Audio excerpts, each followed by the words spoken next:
Halo Tribuners, aktor Dennis Adiswara mengaku akan merayakan malam pergantian tahun 2005-2006 hanya di Jakarta saja. Dennis Adiswara mengakui tidak keluar kota karena ia punya permasalahan dalam tubuhnya di mana ia tidak kuat untuk menahan membuang air kecil sehingga ia memilih merayakan malam pergantian tahun di Jakarta saja. Hal itu juga sudah dilakukan oleh Dennis Adiswara selama beberapa tahun belakangan ini. Ia memilih untuk tidak melakukan pergi liburan ke luar kota atau luar negeri saat menikmati libur pergantian tahun. Ia hanya merayakannya di Jakarta saja, baik di Bundaran HI ataupun di daerah-daerah yang memang ia bisa menyaksikan pesta kembang api secara gratis. Dennis Adiswara menyebut kalau untuk tahun ini ia sedang mencari spot mana yang menarik untuk bisa ia merayakan malam pergantian tahun dan juga menikmati pesta kembang api secara gratis. Di sisi lain, Dennis Adiswara mengatakan bahwa tahun 2025 adalah tahun yang berat untuk ia lalui khususnya pada bagian finansial atau keuangannya. Dennis Adiswara mengatakan kondisi keuangannya pun tidak baik-baik saja di tahun 2025. Oleh karena itu, banyak hal yang ia lakukan demi bisa menambah pundi-pundi tabungannya, salah satunya berjualan kacamata. Dennis mengatakan bahwa ia berjualan kacamata secara daring hingga harganya pun sangat murah yaitu 25.000. Berikut keterangan dari Dennis Adiswara. Udah 2 tahun berturut-turut kemarin, itu ke Bundaran HI, lama tambah rame sampai kami nggak bisa gerak. Nah, saya mau cari tempat yang mungkin tidak terlalu rame, tapi masih ada alam terbukanya dan tidak jauh dari Jakarta. Kenapa nggak keluar kota? Jakarta aja lah. Kenapa nggak keluar kota, Mas Dennis? Macet, takut macet. Ke puncak nanti ini. Saya paling nggak bisa nanti tis di jalan. Oke. Jadi kalau misalnya saya ke puncak itu sama aja saya nanti bongkar pasang ginjal, bahaya. Berapa sering intensitas Oke, kalau misalkan liburan apa nih? Tahun baruan. Kemana apapun itu. Oke. Syarat liburan tahun baruan saya itu sebenarnya nggak macam-macam. Justru malah saya pikir saya keluar uangnya sesedikit mungkin dan juga transportasinya pun juga sehemat mungkin. Malah ada beberapa malam tahun baru kemarin itu kalau teman-teman mungkin tahu gitu ya, sambil saya nongkrong gitu mungkin ketemu itu di nasi goreng kaki lima, terus di tukang soto, di kedai soto, atau mungkin pulang pagi-pagi ke kedai bubur. Itu lebih enak sih, lebih berasa puasnya gitu aja sama jalan-jalan. Pokoknya jajan inilah ke kedai-kedai kaki lima lah kebanyakan. Itu baru tinggal refleksi diri nggak sih Pak mungkin? Refleksi dirinya sebenarnya sudah ada kemarin itu. Jadi kalau misalkan seminggu sebelum tahun baru, saat refleksi itu pada saat itu yang saya pakai untuk refleksi seminggu sebelum tahun baruan. Nah pas tahun baruan ya jalan-jalan. Nah kan keseringan tahun baru di Jakarta nih. Ya di Jakarta aja murah. Nah, momen Dennis bisa menikmati liburan tahun baru di Jakarta seperti apa sih gitu?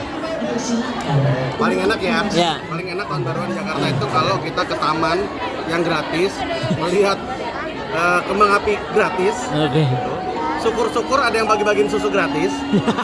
Ya kan, pokoknya hemat aja. Serius, aku tuh gak keluar duit banyak kok. Cuma nongkrong di kedai, di warung, ya gitu aja. Berarti itu udah menikmati banget ya, maksudnya yang tanpa yang hura-hura, tanpa yang mewah atau seperti apa? Itu hura-hura buat saya. Tahun baru rumah saya kan gak ada kembang api. Oh ya. Terus banyak anjuran pemerintah apalagi kita kan tahun baru itu nggak ada kembang api untuk Ya nggak apa-apa karena kan memang kita harus sama-sama masih harus empati terhadap musibah, terhadap bencana nasional yang terjadi di Sumatera. Ya mungkin agak lebih kita tone down atau kita redam lah euforia kesenangan tahun barunya. Malah tadi saya setuju sih kalau misalkan ada anjuran untuk merenung gitu di malam tahun baru. Why not?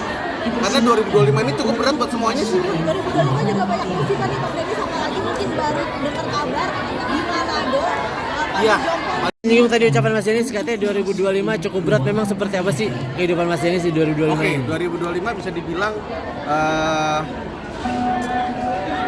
mempengaruhi cash flow ekonomi rumah tangga kami juga, karena kan mulai banyak pergeseran tren dari dunia hiburan, terus juga banyak sekali efisiensi di sana sini. Intinya keadaan ekonomi secara nasional maupun dunia itu masih lagi jelek lah. Nah, itu kerasa juga di kami. Secara karir mungkin masih baik-baik aja nggak sih Mas Denis? Secara karir mau nggak mau saya dagang akhirnya gitu. Oh gitu. Ya dong, dagang. Nonton jalan TikTok saya, beli kacamata di saya ya. Saya mah nggak malu-malu saya jualan. Oke. Sumpah. Jualan apa? Dagang apa Mas Denis? Nah, nih jualan. Ya. Ini jualan asuransi. Saya jualan kacamata macam-macam. Gitu. Jadi itu yang saya lakukan. Tapi juga saya misalkan ikutan bantu dagang UMKM teman-teman, dagang kue. Makanya kalau teman-teman perhatiin, saya sering banget dari kota ke kota gitu, bantu promosiin mereka. Tapi sejak kapan sih Mas Denis jualan? Mas Denis sendiri gitu? Wah, gua mah dari kecil jualan, Pak. Oh. Dari kecil mah jualan. Oke. Dan SD mungkin kenapa? Dari SD udah jualan. sekolah itu jualan apa Pak? Iya. Awal-awalnya. Kenapa? Awal-awal jualan apa? Jualan majalah bekas. Tahun berapa itu? Tahun SD kelas 5 lah. Apa karena untuk tambah uang jajan? Ya iyalah, saya suka uang. Saya cinta uang. Semua cinta rupiah. Ini kacamata salah satu yang dipakai. Ini kacamata juga nih, bisa langsung aja. Karena 5% itu buat saya. Ya. Bisa dikatakan banting setir juga kasih pakai? Kenapa? Banting setir juga mungkin jualan. Enggak banting setir, tapi lebih ke kayak harus ada beberapa kegiatan yang dikorbankan. Kayak misalkan waktu untuk main game, waktu untuk jalan-jalan ke mall gitu. Itu akhirnya banyak yang kami korbankan gitu. Untuk bisa jualan dari rumah atau ya jualan dagang bareng temen. Budgeting sehari-hari mungkin Bang boleh spill nggak sih Bang? Kenapa? Budgeting sehari-hari. Budgeting sehari-hari. Oh jangan lah. Mungkin kecil buat saya tapi gede buat orang lain. Mungkin gede buat saya tapi kecil buat orang lain. Yang pasti sih ya intinya 2025 emang mengajarkan saya untuk lebih sadar diri bahwa hidup tuh memang kalau naik turun bisa curam sekali gitu. Sehingga memang kita nggak perlu lebih banyak waspada lah, dan juga nggak perlu gengsi untuk ya cari tambahan-tambahan di sana sini. Selain hobi, apa memang sudah terpikir bahwa entertain bukan salah satu pekerjaan yang bisa itu sampai akhir hayat, atau seperti apa sih Bang Denis, atau seperti Nah, apa? sebenarnya gini, kebanyakan orang dari dunia entertainment di luar sana, di luar negeri, itu kebanyakan mereka juga punya bisnis. Mereka juga berdagang. Bedanya dagangnya ada yang kelihatan, ada yang nggak kelihatan. Dagangnya ada yang kecil-kecilan, ada yang gede-gedean. Nah, saya tuh pelajarin satu persatu gitu loh.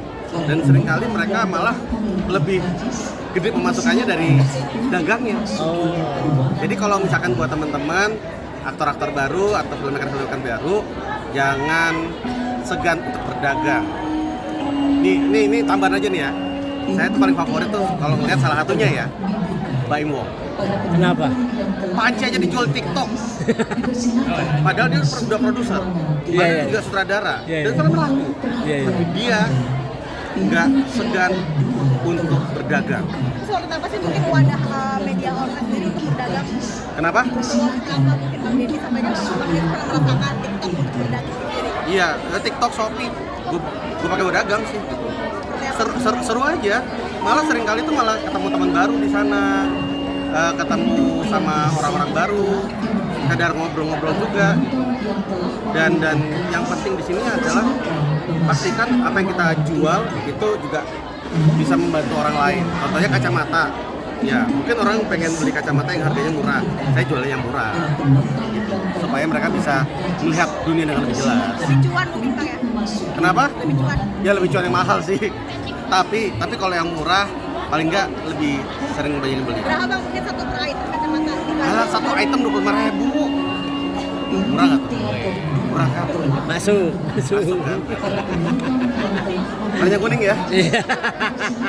Tapi tenang, nanti kedepannya aku lagi mau cari teman-teman brand lokal atau UMKM yang lagi mau jualan di digital gitu. Aku siap jadi afiliatornya karena aku lagi 2026 pengen pelan-pelan menuju 100% brand Indonesia. Oke, makasih Bang Denny.